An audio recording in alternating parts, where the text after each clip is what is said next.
Hi అండి, welcome back to spoonful stories. నేను మీ జ్యోతి. అచ్చం స్వీట్ షాప్లో కొన్నట్లే నోట్లో వేస్తే వెన్నలా కరిగిపోయే పర్ఫెక్ట్ జ్యూసీ కలాకండ్ని ఇంట్లో ఈజీగా ఎలా చేయాలో ఇవాల్టి వీడియోలో చూపించబోతున్నాను. కరెక్ట్ కొలతలతో సింపుల్ టిప్స్ ఫాలో అయితే మొదటిసారి చేసే వాళ్ళకి కూడా సూపర్ టేస్టీగా కుదురుతుంది. మరి ప్రాసెస్ ఏంటో చూసేద్దామా? ముందుగా స్టవ్ వెలిగించుకొని కడాయి పెట్టుకొని ఒక 1/2 లీటర్ పాలు తీసుకోవాలండి. మనం లో ఫ్లేమ్లోనే పెట్టుకొని మరిగించుకోవాలండి. ఇలా కలుపుతూ మరిగించుకోవాలి. ఒక 5 మినిట్స్ మరిగిన తర్వాత మనం నిమ్మరసాన్ని పిండుకోవాలండి. మెజర్మెంట్తో చెప్పాలంటే 1/2 లీటర్ మిల్క్కి మనకి ఒక 2 స్పూన్స్ నిమ్మరసం సరిపోతుందండి. మనకి పాలు అనేవి విరిగే వరకు కూడా మనం పాలని మరిగించుకోవాలండి. అలా కలుపుతూనే ఉండాలండి, అడుగు అంటకుండా. మనం కలాకండ్ చేసుకున్నప్పుడు ఇలా మందపాటి గిన్నె తీసుకుంటే మనకి బెటర్ అండి. ఒకవేళ మనం పలచటి గిన్నె లాంటి దాని మీద కలాకండ్ చేస్తే కింద మాడు కట్టి మనకి కలాకండ్ అనేది సరిగ్గా రాదండి.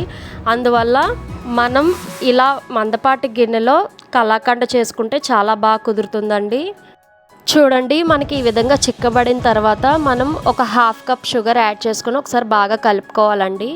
ఆ తర్వాత ఒక 2 టేబుల్ స్పూన్ నెయ్యి కూడా యాడ్ చేసుకొని ఒకసారి కలుపుకోవాలండి. ఇప్పుడు 1 టేబుల్ స్పూన్ ఇలాచీ పౌడర్ కూడా యాడ్ చేసుకొని బాగా కలుపుకోవాలండి. మనం మీడియం ఫ్లేమ్ టు లో ఫ్లేమ్కి మార్చుకుంటూ మనం బాగా తిప్పుకోవాలండి. ఇది బాగా దగ్గర అయ్యేంత వరకు కూడా మనం కలుపుకోవాలి. చూడండి, ఈ విధంగా వచ్చిన తర్వాత మనం స్టవ్ ఆఫ్ చేసుకొని ఒక గిన్నెలోకి పెట్టుకోవాలండి. మనం గిన్నెలోకి తీసుకున్న తర్వాత చల్లారి పెట్టుకోవాలండి. ఒక 3-4 అవర్స్ అయినా మనం చల్లారి పెట్టుకోవాలి. చల్లారిన తర్వాత ఇలా ఎడ్జెస్ కట్ చేసుకొని మనం ఫ్లిప్ చేసుకోవాలండి ఒక ప్లేట్లోకి. చూడండి ఎంత బాగా కలాకండ్ కుదిరిందో మనకి.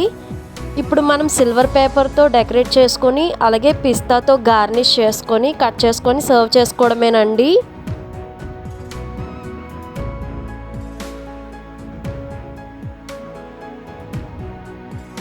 చూసారు కదండి, నోట్లో వేస్తే కరిగిపోయే జ్యూసీ కలాకండ్.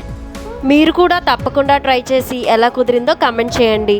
ఈ వీడియో నచ్చితే ప్లీజ్ ఒక లైక్ చేసి మన స్పూన్ఫుల్ స్టోరీస్ ఛానల్ని ఇప్పుడే సబ్స్క్రైబ్ చేసుకోవడం అసలు మర్చిపోకండి. Thanks for watching. Bye bye.